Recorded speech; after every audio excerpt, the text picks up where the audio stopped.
ध्यान के बारे में तो आपने बहुत कुछ सुना ही होगा। उन सब से एक लेवल और आगे आज हम इस अध्याय में यह जानने की कोशिश करेंगे कि ध्यान क्या होता है और ध्यान की जरूरत क्यों पड़ी और ध्यान काम कैसे करता है। ध्यान के कई लेवल के बारे में बात करेंगे और यह भी जानने की कोशिश करेंगे कि ध्यान से बीमारियों का उपचार कैसे संभव होता है। नमस्कार दोस्तों, मैं हूं एंडी सिंह और आप देख रहे हैं टेक इंडियन 72। मैं उम्मीद करता हूं मेरे द्वारा दी गई जानकारी आपका ज्ञान बढ़ाएगी और आपको पसंद आएगी। आप चैनल को सब्सक्राइब करेंगे और आप वीडियो को लाइक शेयर अवश्य करेंगे। तो चलिए शुरू करते हैं। ध्यान हमारा कोई अंग नहीं है, ना ही हमारे दिमाग में स्टोर सूचना। ध्यान एक क्रिया है जो हमारे दिल, दिमाग और हमारी पांचों इंद्रियों एवं सभी अंगों के साथ संबंध बनाए रखता है। हमारे संत महात्मा भी ध्यान करते हैं और हमारे दैनिक जीवन में भी हमें ध्यान रखने के लिए कहा जाता है और बहुत से मौकों पर ध्यान की बात की जाती है। तो चलिए एक एक करके खोलते हैं ध्यान की परतें। जब हम कोई काम कर रहे होते हैं और उसमें बड़े नुकसान की आशंका हो या किसी की जान जाने का खतरा हो, उस समय कहा जाता है कि भाई ध्यान से करना। ऐसी स्थिति में परिणाम गंभीर हो सकता है। इसलिए यहाँ ध्यान से यह मतलब है कि अपने दिल और दिमाग का संबंध अपने अंगों के साथ बनाए रखना है। उस कार्य से संबंधित जितने भी निर्देश हैं, उन निर्देश को अपने दिमाग से दिल और उचित अंग को उचित समय पर दें। यहाँ पर निर्देश को दिल को देना इसलिए जरूरी है क्योंकि उस कार्य को करने के लिए ऊर्जा का प्रबंध दिल ही करता है। जैसे हमारे सामने शेर आ जाए तब हमें भागने के लिए बहुत ऊर्जा की जरूरत पड़ती है। इसलिए हमारे दिल को अचानक बहुत तेजी से कार्य करना पड़ता है, जिससे रक्त का प्रवाह बढ़ जाता है और तब हमें दौड़ने के लिए पर्याप्त ऊर्जा मिल जाती है। ऐसी स्थिति में ध्यान का मतलब अपने अंगों तथा दिल दिमाग के बीच समन्वय बैठाना है, जिससे अचानक आवश्यकता पड़ने पर तालमेल बना रहे। एक लेवल और आगे की बात करें तो हमारे संत महात्मा भी ध्यान करते हैं।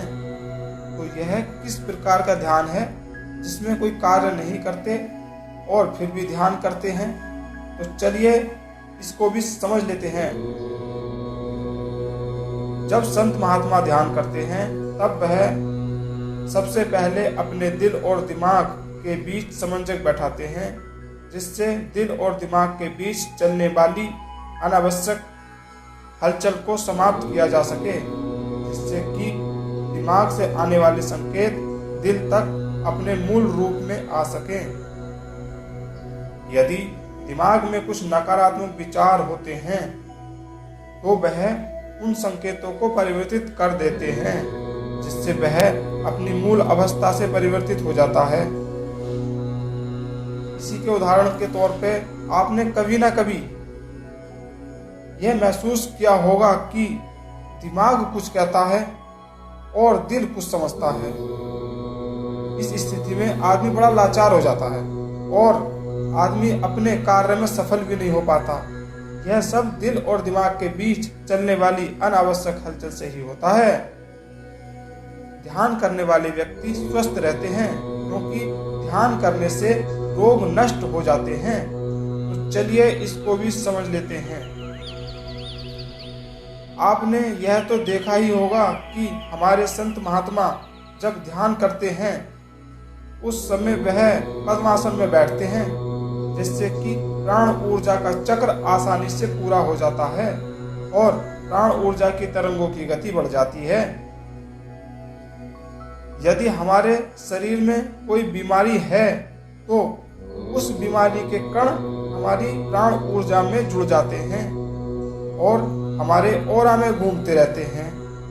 जिस समय हमारी प्राण ऊर्जा की तरंगों की गति बढ़ जाती है तो वह बीमारियों के कणों की गति से अलग हो जाती है।